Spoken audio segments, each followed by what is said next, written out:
छात्रों, मैं शरद कुमार मौर्य कबीर की साखी का आगे का भाग लेकर उपस्थित हूँ। शायर नाही सीप बिन स्वाति बूंद भी नाहि, कबीर मोती नीप जय शून्य सिसर गढ़ माहि। शायर नाही सीप बिन स्वाति बूंद भी नाहि, वहाँ पर शायर माने सागर, सागर नहीं, शायर नहीं माने सागर नहीं है। सीप बिन और सीप के बिना भी, स्वाति बूंद भी ना है और वहाँ स्वाति की बूंद भी नहीं है। फिर कबीर मोती नीप जय, फिर भी वहाँ पर मोती उत्पन्न होता है। शून्य शिखर गढ़माए, कहाँ पर?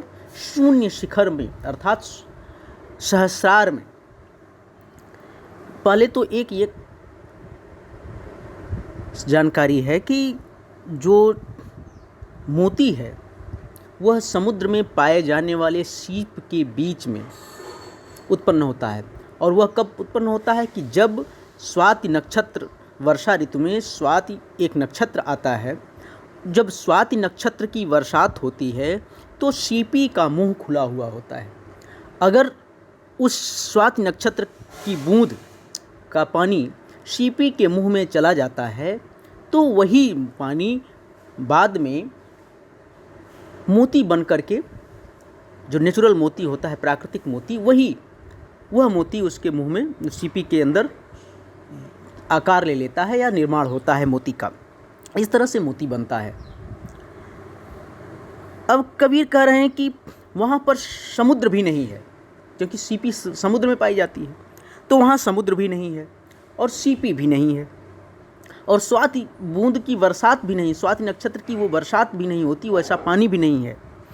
फिर भी मोती उत्पन्न होता है।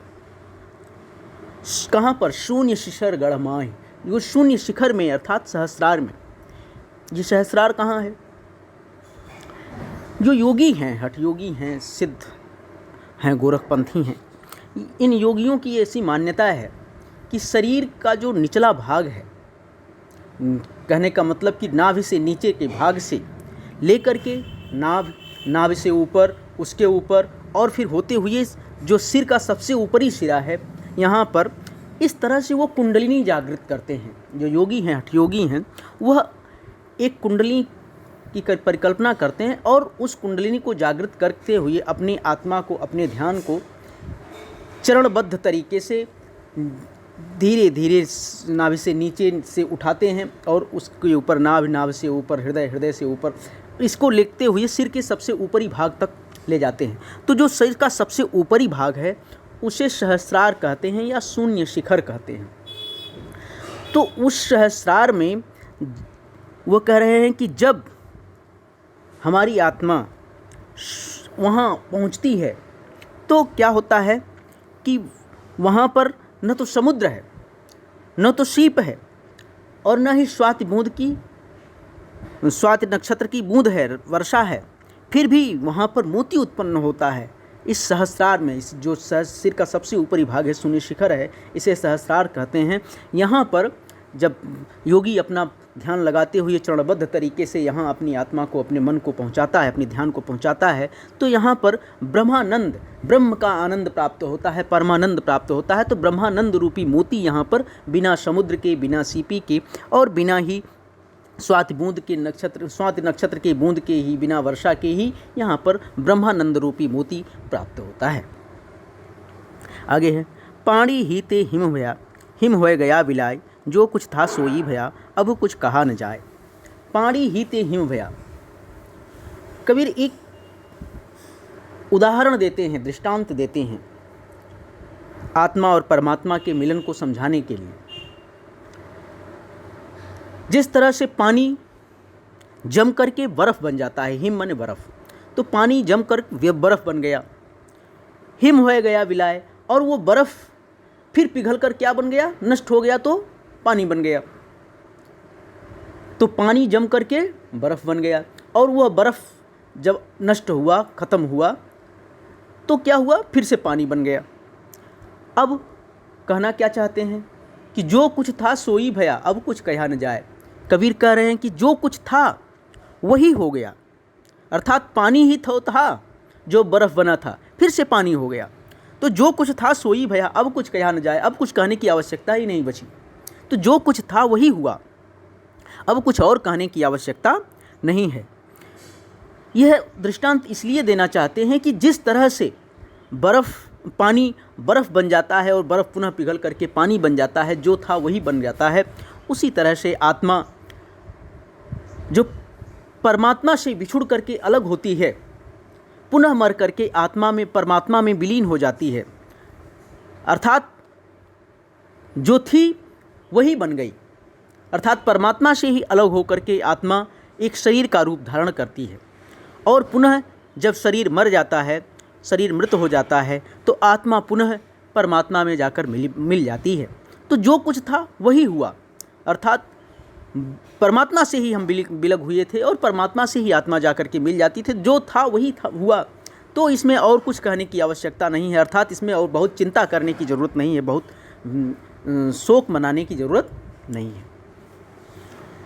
आगे है, पंख उड़ानी गगन को पिंड रहा परदेश, पानी पिया चंच बिन भूल गया यह देश। पंख उड़ानी गगन क्यों पिंड रहा परदेश। पंखी मन पक्षी, उड़ानी उड़ता है, गगन को मन गगन में, जो पक्षी है वह गगन के लिए उड़ गया।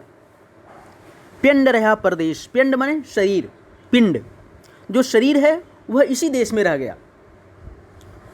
वो तो चला गया, जो पक्षी है वो तो उड़ करके आसमान में चला गया, लेकिन जो पिंड है, शरीर है, वह यहीं रह गया या दूसरे देश में रह गया। पानी पिया चंच बिन भूल गया यह देश। और ये जो पक्षी है वहाँ आसमान में जा कर के बिना चोंच के ही, क्योंकि उसका शरीर तो ज़मीन पर रह गया, अब वहाँ बिना चोंच के ही उसने पानी पी लिया, भूल गया यह देश। और वो भूलने वाला पानी वहाँ पी लिया उसने, अर्थात वहाँ पानी पी लिया। अब भूल गया यह देश, पानी पीते ही वह यह देश, मतलब इस देश को, अपने शरीर को भूल गया। कहने का तात्पर्य यह है कि जो पंछी है, अर्थात हमारी आत्मा है, जो आत्मा है वह गगन को माने सहस्त्रार की तरफ, जो शिखर, शून्य शिखर है, जो सहस्त्रार है, उसकी तरफ उड़ गई, तो सहस्त्रार में पहुंच गई। और जो शरीर है तो उसको आत्मा ने वहीं छोड़ दिया, वह दूसरे देश में रह गई, अर्थात छूट गई। अब वहाँ पहुँच करके जो आत्मा है उसने बिना चोंच के ही ब्रह्मानंद रूपी जल का पान कर लिया। ईश्वर के आनंद का, परमात्मा के आनंद का, परमानंद का या ब्रह्मानंद का आनंद का, ब्रह्मानंद का रस का पान कर लिया। अब वह सारे माया मोह से मुक्त हो गई, वह उसको शरीर की सुध-बुध खत्म हो गई, शरीर को भी भूल गई। तो कहने का तात्पर्य यह है कि जब हमारा ध्यान, हमारी आत्मा कुंडलिनी को जागृत करते हुए हमारी आत्मा जब सहस्त्रार में पहुंचती है, हमारा ध्यान जब सहस्त्रार में पहुंचता है, तो वहाँ पर हमारी आत्मा को ब्रह्मानंद का रस प्राप्त होता है। और जब वह ब्रह्मानंद का रस, ब्रह्मानंद या परमानंद का रस पान कर लेती है, तो वह शरीर की मोह माया त्याग देती है। यही वह कहना चाहते हैं। एक बात और है, कुछ बच्चों ने हमसे कहा था कि आपका वीडियो हमें नहीं मिलता। हम तुम्हें बताना चाहते हैं कि जो हम वीडियो भेजते हैं उसमें नीले रंग से वीडियो का लिंक रहता है, नीली लाइन में रहता है, वो लिखा रहता है। तो वो नीले रंग से लिखे हुए लाइन को जब टच करोगे तो ये वीडियो YouTube पर चलने लगेगा। जब YouTube पर ये वीडियो चलने लगेगा तो उसके नीचे लाल रंग से सब्सक्राइब लिखा होगा। उस लाल रंग से सब्सक्राइब को टच करोगे तो तुम इस वीडियो के या इस चैनल के, मेरे चैनल के सदस्य बन जाओगे। और फिर उस पर बेल आइकन अर्थात घंटी का निशान होगा, और जब घंटी के निशान को टच करोगे तो सारा नोटिफिकेशन अर्थात जितने वीडियो मैं तुमको भेजूंगा वो सारा वीडियो मिलता रहेगा तुमको।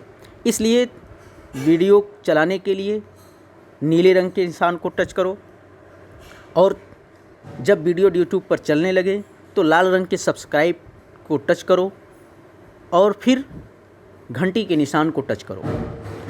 ठीक है।